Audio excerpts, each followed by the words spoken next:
Good morning, everyone. I too would like to welcome you all this morning as we embrace this beautiful day together. I'd like to begin with reading one of the very sacred prayers from Whispers from Eternity, which are prayer demands and prayer poems by Paramhansa Yogananda. A million salutations at thy petalled feet, O lotus of light. A million salutations at thy petalled feet, O lotus of light. I pour out my heart's love before thee. I pour out my whole being. I offer all the fragrant musk of my soul at thy feet of omnipresence. O precious, blessed one, pipe the song of thy bliss in the dark bower of my heart. I am thy very own. Ever shall I be thy own. I will laugh at all dangers, for thy protecting love fills the golden chalice of my constant remembrance of thee. I cast every earthly passion and pleasure into thy sacrificial fire as an oblation of my devotion to thee. In thy blessed light, I will illuminate all shadows and expose as illusory my imaginary fears. In thy radiant light, I will remain awake forever, entranced by thy thrilling, omnipresent bliss smile through all eternity.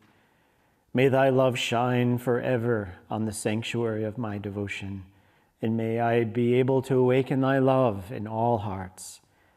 Oh, make my soul thy temple, make my heart thy altar, and make my love thy home.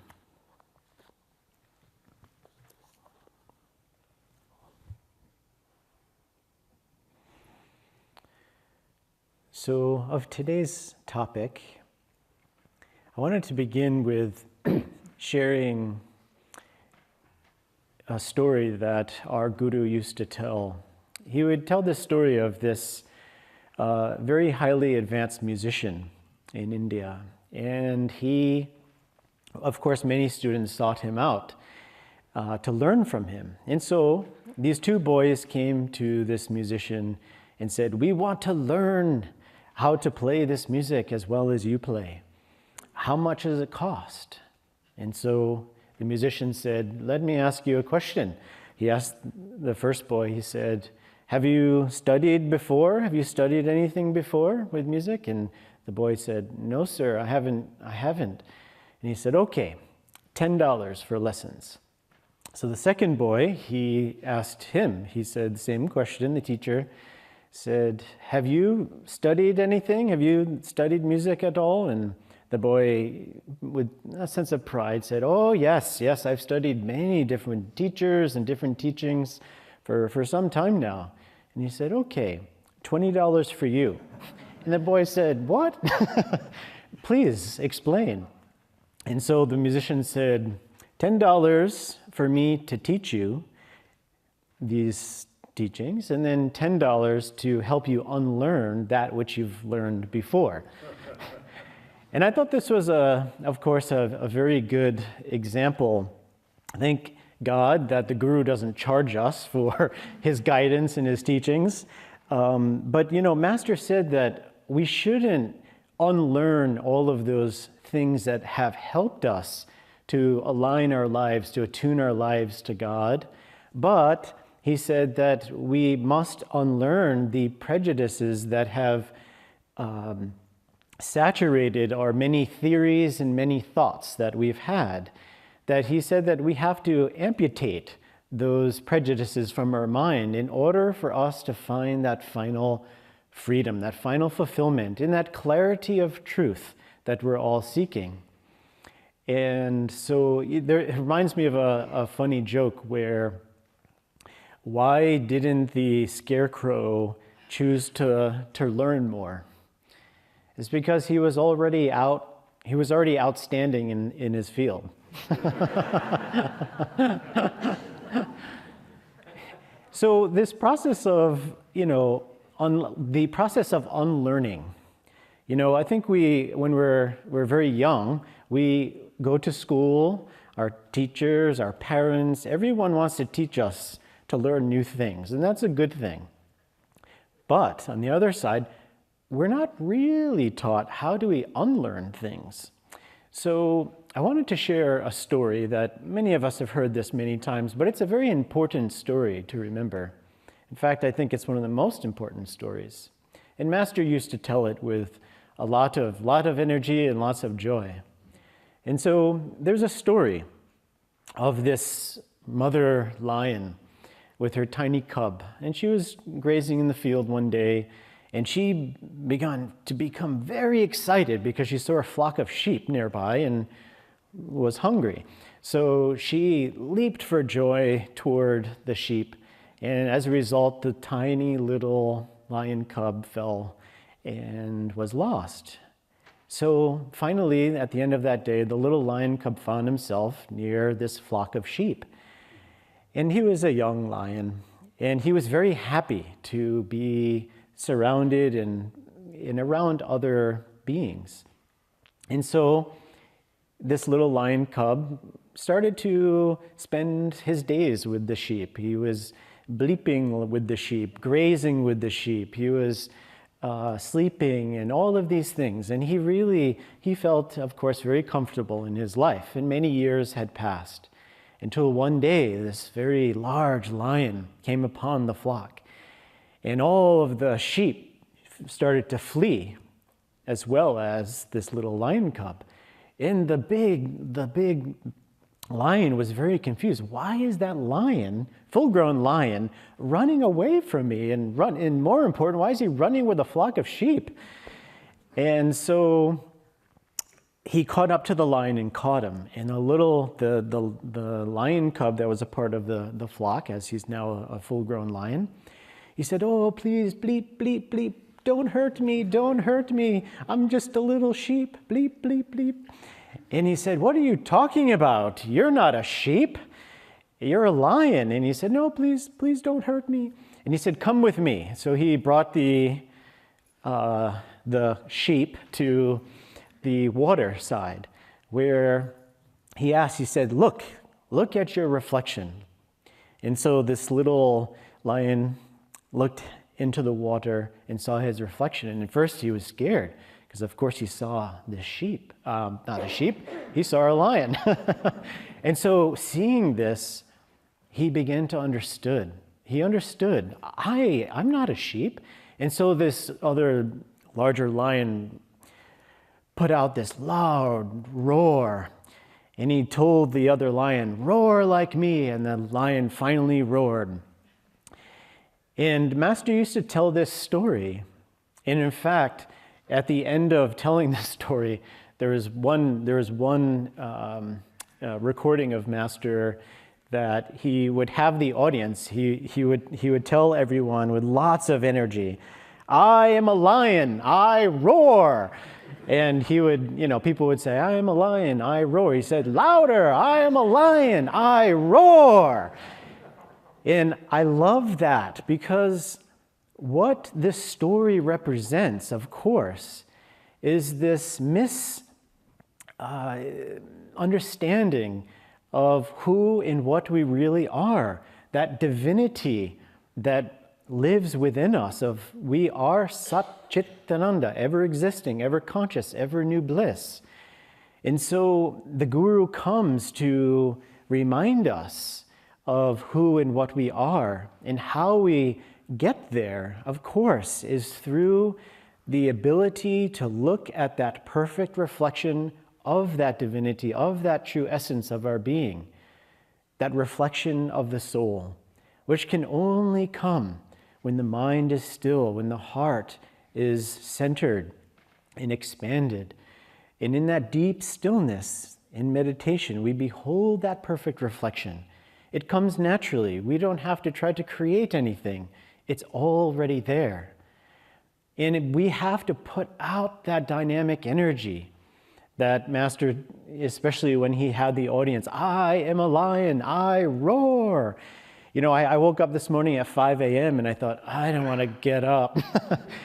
And the first thought that came to my mind was, "I am a lion, I roar." And luckily, I didn't transform into a lion, but through that affirmation. But that energy, that dynamic energy that we have to put out, wherever we face any limitation in our mind, in our life, that's the opportunity to put more energy, but in that joyful spirit to say, I am a child of God. I am a disciple of a great master. And this was the life and blessings of the life of Swami Kriyananda. We just celebrated his anniversary of his discipleship this past Friday. And that's the message and the energy that he brought, was this joy. I am a disciple of this Prema avatar. And as Roma was sharing so beautifully on Friday, the story where Swamiji, when their first ashram in India, in this small basement, that didn't last long, because the love and the power and the grace that flowed through Swamiji and also the disciples, it just kept expanding and expanding and expanding. It wasn't through the analytical mind and hiring just the right marketer or the right real estate agent, or all of these things need to take place at times. But it's that inner fire of devotion and inner commitment, and in living that truth comes the red carpet that God lays out for us to bring us to where we need to be, to serve his work, and to also to find that bliss. And so I wanted to share this, what motivates us? Like when I woke up at 5 a.m. this morning, what motivated me to get out of bed? It wasn't the affirmation, I am the lion, but what motivates every aspect of our life? It's a good question. It's a good question to reflect of what is motivating us to dynamically serve each day, to embrace the tests that come, all of these things. What motivates us to meditate? Well, one of the many civilizations, cultures, dynasties, they've all, for so many centuries, have tried to come to find an answer to that which has permeated all souls of all incarnations, which is the removal of pain, suffering and sorrow. And of course, we know that Master said that there are these two forces that are influencing all mankind, that desire for happiness and fulfillment, as well as the avoidance of pain and suffering and sorrow. And so that motivation to remove out of our lives, out of our hearts, pain and suffering is there. And many people have tried to answer this question. And the two answers that are the common approach that many have explained is one, on one side, there is this approach that we must live life to the fullest.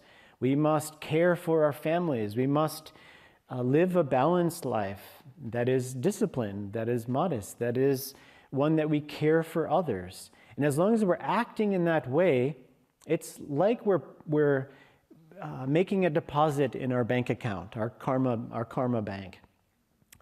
The other side, of course, is living a life of selfishness, of laziness, and all of those other things. Well, that's, of course, like withdrawing money out of our bank account. And the answer then lies is that if we have a positive bank account, then we live a life of happiness, health, and joy. But if our bank account is in the negative, we're going to be destined to live a life that is filled with sorrow, suffering, and illness, and all of those things. Now, we all know that this bank is, not a fair bank. There's corruption there in that bank, the karmic bank. We can't trust that bank. But the other is, of course, that we turn away from life and we withdraw our energy and we turn to seek God. We live a life of discipline. We live a life of renunciation. So these are the two approaches that mankind has taken for centuries. Well, this is a story, a wonderful story, of the life of Adi Shankaracharya. And this is where Master drew that Sat Chitananda, ever existing, ever conscious, and then he added ever new bliss from Adi Shankaracharya. And so Adi Shankaracharya has been an inspiration of learning more about his life. When he was a young boy, this was about 700 CE, when he was a young boy, at just the age of 3, he was mastering Sanskrit and mastering the Vedas. By 7 years old, he became a sannyasi, took final renunciation vows, and he then, following his life, just traveled around India, all over, to spread Advaita Vedanta and to try to illuminate truth and to draw souls to God. And he was a great soul. It is said that people who saw him, saw God through his eyes and was just immediately transformed. And so many years later in Shankaracharya's life, he came upon these 2 other great teachers, acharyas, especially this one acharya, Mandara Mishra, and his wife Bharati Devi. And he came upon Mandara Mishra and challenged them both to this debate. And this was the form in which in India many scholars and many acharyas would debate in the way to find truth, to illuminate that truth, so that truth then becomes the guiding force. And so he came upon Mandara Mishra and said, I wish to challenge you to this debate. And the wager to the debate was, now Mandara Mishra and Bharati Devi, they represented these householders, this path of living that life of a householder. Now, we have to also remember that at this time, that many of the Vedas had been deduced down or filtered into 6 of the mainstream philosophies that were being spoken about. And we, not to go into all of them, but 3 of the streams that we have attuned to more is our understanding, the 3 of Sankhya, Yoga, Vedanta. And so Mandara Mishra, of course, accepted this challenge, and they were very wealthy, a very wealthy couple with a large family. They had this great approach to life of serving people, feeding people. They housed 50 people in their house who needed housing, and they were great teachers. And so, of course, they represented that path and of finding God through that method of having a family, engaging in that way. Now, the other side, of course, is Shankaracharya, who came to say that only God exists, and in this life is just a dream, and it's not real. And so, following this event, of course, was one of the greatest debates that Shankaracharya had. In fact, many scholars and many great teachers, including Mahatma Gandhi, drew inspiration from this. And so I'm not going to go into the full debate here. We don't have the time. But a few key points here is, of course, the wager that was set was that Shankaracharya said, if you win this debate, I will become a householder. I will get married, I'll have children, I'll build a house, and all of these things, and follow your way. And just the same, Mandara Mishra and Bharati Devi said, we will renounce our children, our lives, and we will become renunciates. So there's a lot at stake here. And so they came into this courtyard where the debate happened. And one of the first debates that Shankaracharya begins to say, of course, is only God exists. And Mandara Mishra said, well, how could you say this? Because, I've never seen God, and I've never known anyone that has known God. And he said, in addition to that, he said, well, God, Shankaracharya said, well, sometimes the eyes cannot perceive truth. And he said, do you see this air that is around you? And Mandara Mishra said, no. He said, well, then does it not exist? And so the debate kept going on in this way, in this style, until finally, of course, Shankaracharya his whole point was that God cannot be proved. after a long debate, he said that God must be experienced. And this was the big turning point, of course, in the debate. And he used this other example of, if I had this cup of water and I poured salt in it, do you see the salt in this water? And Mandara Mishra said no. And then he said, well, if you drank some of this water, would there be salt in the water? And he said, yes. And so he kept leading him on. He said, well, if we dumped half of the water out of this cup, would there still be salt in it? And yes. And if he kept going, if I took out, another quarter of that water and if all there was is one drop left, is there still salt in that? If I take half that, is there still salt in that? And so the end of this debate, of course, after many wild things that happened, Shankaracharya wins the debate. But the beautiful part of this is that how this debate ended was that how Shankaracharya was trying to help everyone see that just like that cup of salt water, that every atom of creation, that God exists. And there's nothing we can do to change that. Just as a cup of salt water, there's nothing we can do to change that water. And perhaps now with science, maybe we can't, I don't know.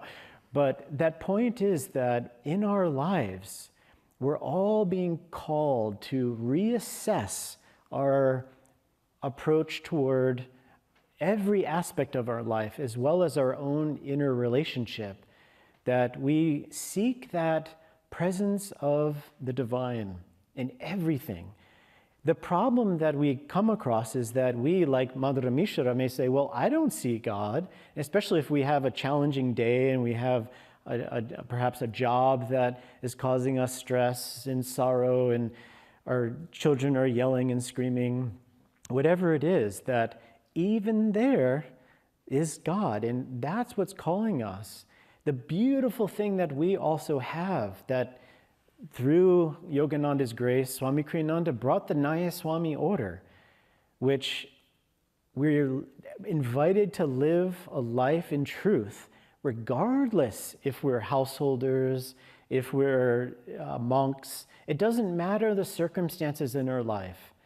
It's an inner process of withdrawing our energy, withdrawing the senses into that inner stillness where we will behold that truth that Shankaracharya tried to spread through the lands of India, and all of the great ones that have come to try to show us that we are beings of light, that we're beings of joy. I had an interesting experience. On Friday evening, we also had the Om Guru Vigil, where we chanted Om Guru for a half hour, and then for 24 hours, it was a live broadcast. Very beautiful. And I had an interesting experience. While we were up here on the dais, a group of us chanting Om Guru, Om Guru. About halfway through, this thought just came into my mind, which was, what am I doing? Why am I chanting right now? Why are all of us chanting right now? It was a very odd experience. And at first I thought, oh, well, this is distracting. But it was a powerful thought. Why am I chanting right now? Why are we all chanting? What's going on here? Is it that I'm just fulfilling my duty as Jitendra, who was asked to chant? That was one thought that came in. Luckily, thoughts can happen quick, so I got back to chanting. But this thought, what I realized was, of course, naturally, we're all here chanting Om Guru. I'm here chanting Om Guru because I've always been chanting Om Guru. My soul, at the soul level, all of us, there is this mantra, there is this chant that is unending, which is Om Guru, which is Om Christ, Om Babaji, Om Swamiji, Om Divine Mother. It is that call to truth, that call to live our life in that reality. And there's nothing we can do to mute it.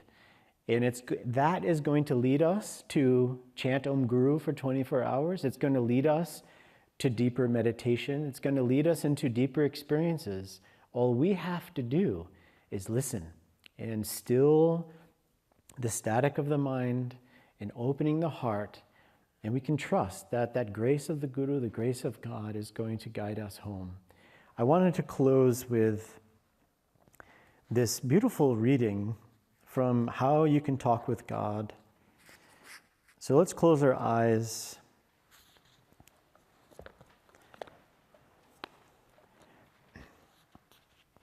And to know that as much as truth perhaps invites, never commands, but to really feel in our hearts that what does command?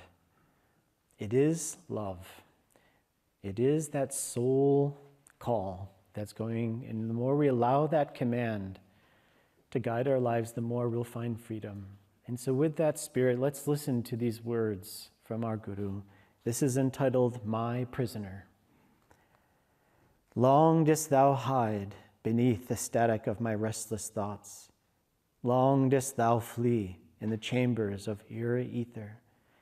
At last I hunted thee down in quiet desert dunes of my desirelessness. Fastened with strong cords of devotion, thou art my prisoner. I'll lock thee in the cell of silence, secure behind bars of my closed eyes. Within the temple of my dreams, beloved captive, I'll hide thee in a bower of carelessness. Precious prisoner, I'll enshrine thee on the altar of my secret songs. Infinite personage, I'll cloister thee behind strong walls of my undying love. Om Guru, Om Guru.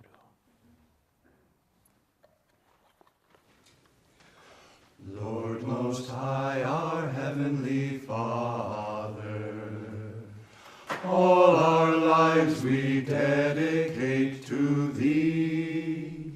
All our labors, all our joys and woes, all our pleasure, all our melody. Make us each a channel of Thy peace. When in darkness, guide us from above. Where there's sorrow, may we sow Thy joy. Where there's hatred, may we share Thy love. Lord Most High, our Heavenly Father, all our lives we dedicate to Thee. All our labors, all our joys and woes, all our pleasure, all our melody. Make us each a channel of Thy peace. When in darkness, guide us from above. Where there's sorrow, may we sow Thy joy. Where there's hatred, may we share Thy love.